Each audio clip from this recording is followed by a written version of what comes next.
Արեգնադեմի գյուղապետ Աղունիկ Հազրյանը ոչ այնքան հաշվետվություն, որքան համայնքի խնդրացուցակ էր պատրաստել, որը ներկայացրեց մարզպետարանի ներկայացուցիչներին։ Ճգնաժամի պատճառով գյուղում դպրոցի կառուցումը դարձյալ իրականություն չդարձավ։ Աշակերտները շարունակում են սովորել տնակային այնպիսի պայմաններում, որոնք հեռու են դասապրոցեսի կազմակերպման բավարար լինելուց, նշում է գյուղապետը։ Իսկ արդյունքում համայնքը դպրոցականների թվաքանակ է կորցրել, ու դեռ խոսքեր էլ չկան։ Առաջիկայում դպրոցի կառուցում նախատեսվում է, թե ոչ։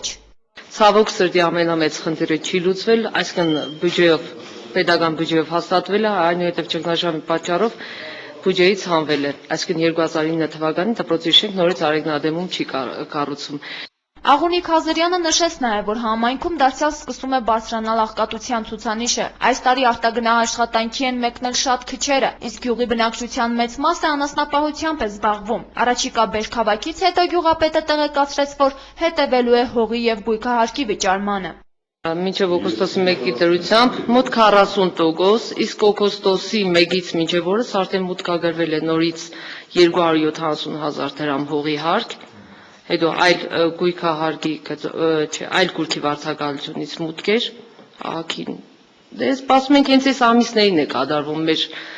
վճարումները հիմնականում։ Գթաշենի գյուղապետ Սամվել Էգնատոսյանը նշեց, թե համայնքի հիմնախնդիրը գազաֆիկացումն է, այնուհետև հակակարգտային կայանի տեղադրումը։ Այդ աշխատանքները Գթաշենում դեռևս ընթացք չեն ստանում, քանի որ համայնքը համաֆինանսավորմամբ հանդես գալու միջոցներ չունի։ Համայնքային բյուջեն առայժմ բավարարում է ճանապարհների նորոգման գործին։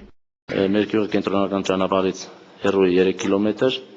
իսկ միջհամայնքային ճանապարհների երկարությունը շատ է, անպայման այդ վերանորոգման աշխատանքները համարում ենք մեր գլխավոր խնդիրը։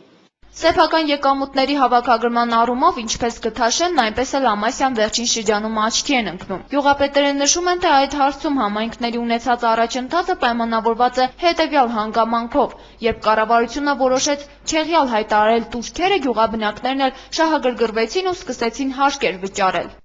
Ընդհանուր եկամուտները կատարվել են 64.4%-ով, հողի հարկը 76.7%, գույքահարկը 68.4%։ Մարդիկ կան, որ հիմնականում մենք վերցրել ենք մայր գումարն ենք վերցրել, տոկոսները չեն կարացել վճարելու, ընդունենք 50,000 մայր գումար ունի, 50,000 տուժ ունի։ Արդեն մենք բացատրել ենք, որ եթե դուք սա մուծեք մինչև տարեվերջում, պետությունը ցեզ զիջեք այդ մնացած գումարը։ Նշենք, որ Ամասիայում արդեն ավարտվում են գազաֆիկացման աշխատանքները։ Համայնքաբնակները պատրաստվում են այս ձմեռ կապույտ վառելիք օգտագործել։ Այդ հարցում, սակայն, լուրջ անելիքներ ունեն մյուս երկու համայնքները։ Ամենակարևորը համաֆինանսավորման հարցը դեռևս լուծված չէ։ Հերմինե Մկրտչյան, Արտյոմ Ադամյան, Գալանյուս։